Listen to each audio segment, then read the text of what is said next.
Morning students. हम Herdmania जो कि एक ट्यूनिकेट है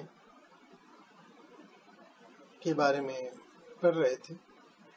हमने उसकी टेक्सोनोमिक पोजीशन के बारे में बात की, मॉर्फोलॉजी के बारे में हमने बात कर चुके हैं। अब आगे एनाटॉमी डील करेंगे। मैं doctor Prakash Sharma, department of zoology, SPC government college Ajmer. जैसा कि आप जानते हैं, हर्डमानिया की जो बॉडी है उसको हम रफली दो पार्ट में डिवाइड कर सकते हैं। बॉडी प्रॉपर जो कि सी वाटर से बाहर की तरफ होती है, और फुट जो कि बॉटम में एम्बेडेड है। तो जितने भी सॉफ्ट पार्ट्स हैं एनिमल के, वो बॉडी प्रॉपर में होते हैं। जितने भी इंटरनल आप स्ट्रक्चर्स देखेंगे वो सारे के सारे बॉडी प्रॉपर में होंगे। फुट टोटली टेस्ट का बना हुआ होता है। तो यदि हम बॉडी प्रॉपर के ऊपर से टेस्ट को रिमूव करें तो मोर और लेस ट्रांसपेरेंट मेंटल से, जो कि यहाँ दिखा रखा है, मोर और लेस ट्रांसपेरेंट मेंटल से जो इंटरनल जितने भी ऑर्गन्स हैं वो विजिबल होते हैं।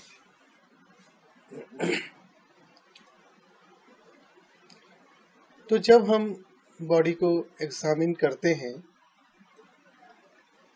तो हमें जो इंटरनल स्ट्रक्चर्स दिखाई देते हैं उनमें हमें दो प्रोजेक्टिंग साइफन दिखाई देते हैं,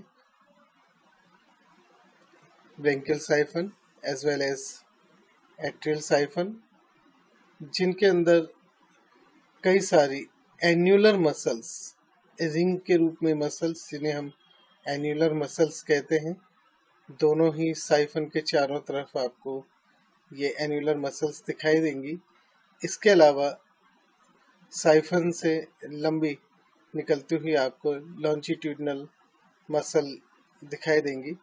तो ये सारे के सारे आपको दोनों साइफन के चारों तरफ annular as well as longitudinal muscle दिखाई देंगी, और साथ ही साथ अपर्चर दिखाई देंगे जो कि 4 लिप्स के जरिए, ये लगभग लिप जैसे स्ट्रक्चर बनते हैं, 4 लिप जैसे स्ट्रक्चर से ये गार्डेड होती हैं।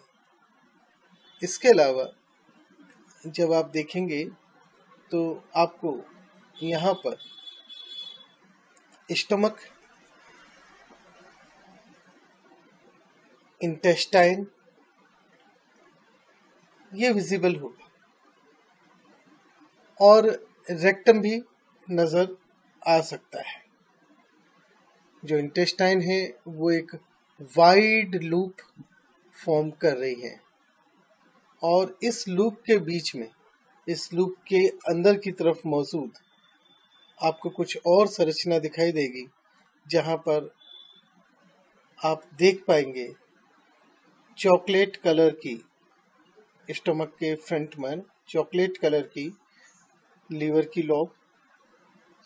इसके अलावा आपको लेफ्ट साइड से अगर आप देख रहे हैं तो लेफ्ट गोनाड जो कि लोबुलेटेड पिंकिश मास होता है इंटेस्टाइन के लूप के अंदर मौजूद, ये आपको दिखाई देगा।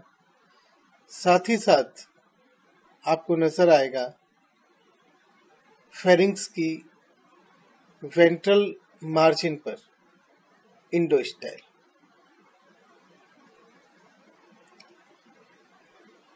यदि आप इसको राइट साइड से देखते हैं, अगर आप राइट साइड से मेंटल को रिमूव करते हैं और अगर आप राइट साइड से देखते हैं तो आपको न्यूरल या हाइपोफाइजियल ग्लैंड नजर आएगी, जो कि इंटर साइफोनल रीजन में एक डार्क एलिवेटेड रीजन के तौर पे नजर आएगी। इसके अलावा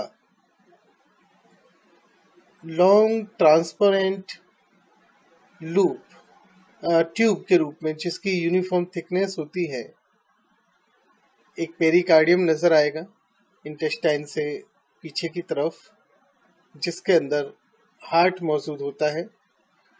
लीवर की राइट लोब नजर आएगी, जो कि लगभग ओवल शेप की होगी, चॉकलेटी कलर की, पेरिकार्डियम से सामने की तरफ स्टमक के पीछे। इसी तरह लोब्यूलेटेड पिंकिश मास आपको नजर आएगा राइट गोनाड का। इंडोस्टाइल वेंट्रल मार्जिन पे, जो कि ब्रेंकियल शेक या फेरिंक्स की है, वो आपको नजर आएगी।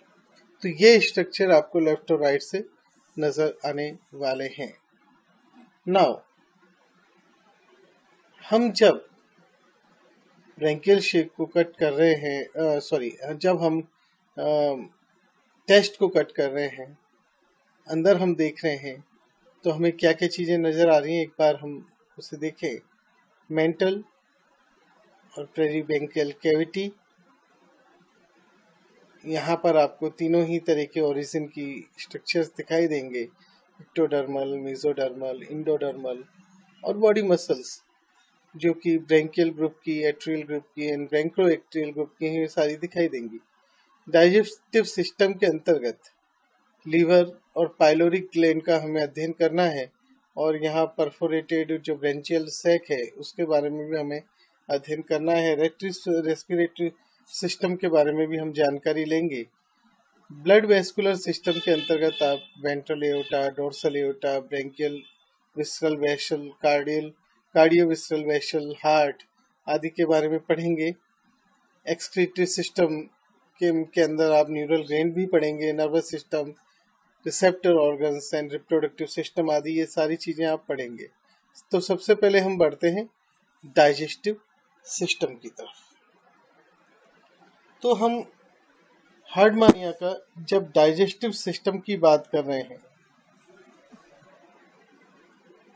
तो डाइजेस्टिव सिस्टम में याद रखिए कि जब भी हम कभी डाइजेस्टिव सिस्टम की बात करते हैं, तो alimentary canal and digestive gland दोनों चीजें उसमें सम्मिलित होती हैं। तो मेंटल के अंदर जो एट्रियल कैविटी है, उसके अंदर एक बड़े बैगनुमा संरचना होती है, जो कि फेरिंग्स है या ब्रेंकियल सेक है। तो आप यहाँ देख सकते हैं कि जैसे ब्रेंकियल अपर्चर से अंदर की तरफ जा रहे हैं, इनसाइड में आपको एक बहुत बड़ी स्ट्रक्चर दिखाई देगा, लगभग जो बॉडी प्रॉपर में काफी बड़ा क्षेत्र घेरता है, वो फेरिंग्स है। फेरिंग्स के वॉल पर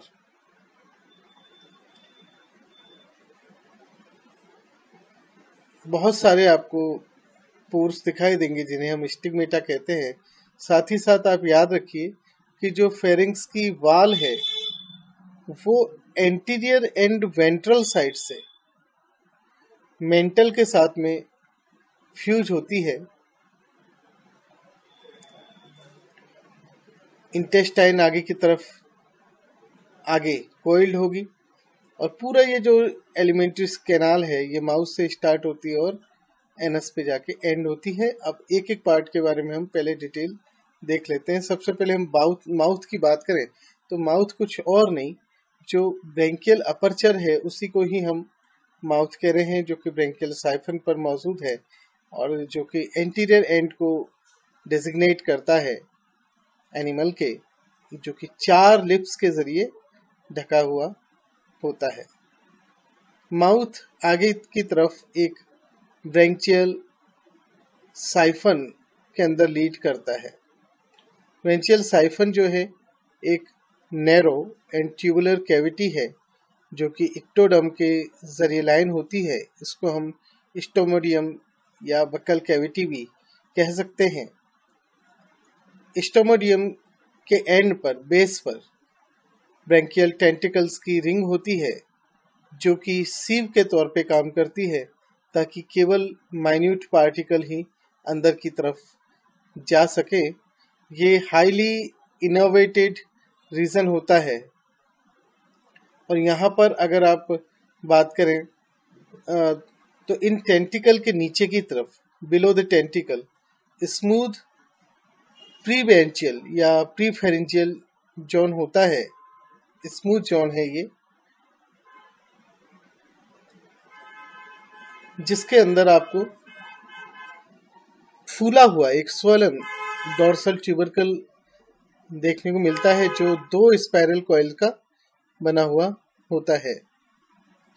इसके बाद यहाँ पर 2 पतली सीलिएटेड रिज होती हैं, जो कि एक दूसरे से पैरेलल होती हैं और फेरिंग्स के अपर एंड को डिजिग्नेट करते हैं। इन्हें हम पेरीफेरेंजियल बैंड कहते हैं। पेरीफेरेंजियल बैंड से पीछे की तरफ मिड डॉर्सली आपको डोर्सल लेमिना देखने को मिलेगी और मिड वेंट्रली इंडोस्टाइल देखने को मिलेगा। फेरिंग्स मेजर पोर्शन जो बॉडी कैविटी का है उसको घेरता है और प्री ब्रैंकियल जोन और ब्रैंकियल सेक 2 भागों में बटा हुआ होता है।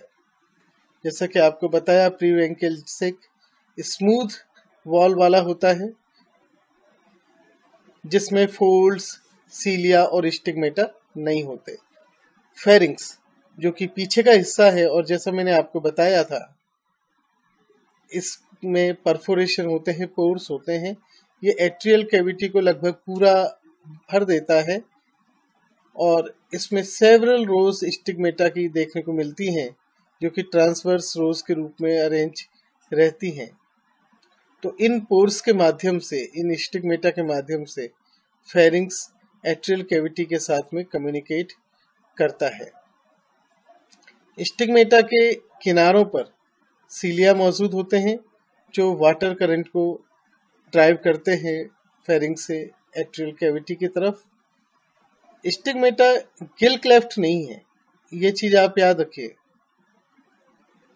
लेकिन ये जो फ्यू ओरिजिनल गिल क्लेफ्ट्स थे, उनके सब डिवीजन हैं।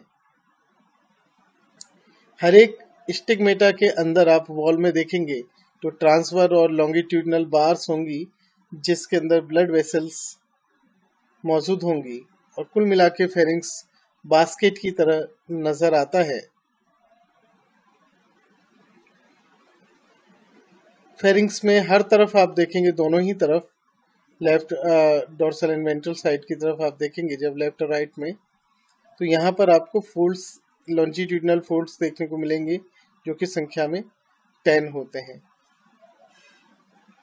मिड डोर्सल रूप पे एक छोटा फ्लैप देखने को मिलेगा, जिसे हम डोर्सल लेमिना कहते हैं, जिसके ऊपर छोटे छोटे कॉनिकल शेप के सिलेटेड प्रोजेक्शंस होते हैं, जिसे हम लैंग्यूट्स कहते हैं।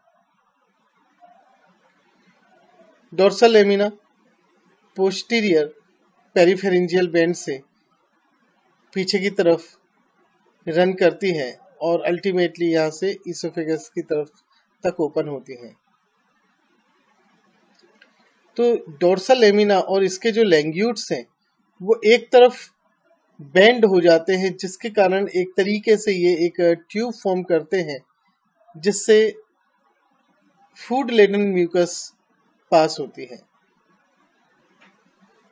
वेंट्रल साइड पर हम बात करें तो मिड वेंट्रल फ्लोर पे आपको एंडोस्टाइल देखने को मिलेगा, जो कि एक लॉन्जिट्यूडनल ग्रूव है।